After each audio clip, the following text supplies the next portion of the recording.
j'ai voulu vous réunir. Je l'ai fait en tant que Premier ministre, c'est-à-dire dans l'esprit de la Constitution de la Ve République en tant que chef de la majorité. Mais je l'ai fait aussi comme principal responsable de l'UDR, groupe le plus important et le plus nombreux de cette majorité. Et c'est parce que je suis Premier ministre que j'assume des responsabilités dans l'UDR, et notamment celle de coordonner l'action de l'UDR avec celle des autres mouvements de la majorité. Et je compte sur chaque député, sur chaque élu, pour que, chiffres en main, il démontre aux Français que pour nous, les promesses électorales ne s'évanouissent pas au lendemain des élections.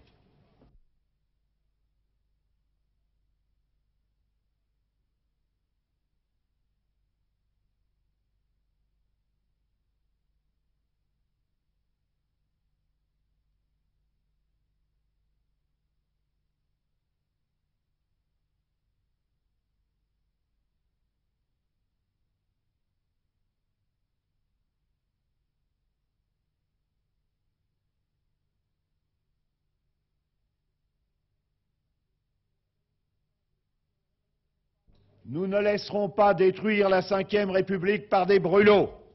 En France, le pouvoir ne vient pas, ne peut pas venir de luttes menées en sous-main et alimentées par de petites phrases. La France est et doit demeurer un pays de liberté où l'on ne triche pas avec les règles de la démocratie. À ceux qui ont procédé à des amalgames hâtifs sur les événements tragiques qui endeuillent le Chili, faut-il rappeler que les situations n'ont rien de comparable? En particulier, nos armées ne se préparent qu'à défendre la patrie s'il le fallait, et c'est leur faire injure que de laisser croire qu'elles pourraient cesser de respecter ou de faire respecter la loi. Quant à la prévention des coups de force, la Ve République n'a à recevoir de leçons de personne en ce domaine, puisqu'elle a été capable de ruiner, il y a guère plus de 10 ans, celui qui avait été ourdi pour l'abattre. Nous acceptons le seul combat qui soit démocratique, celui des idées et des propositions, avec les élections pour sanction.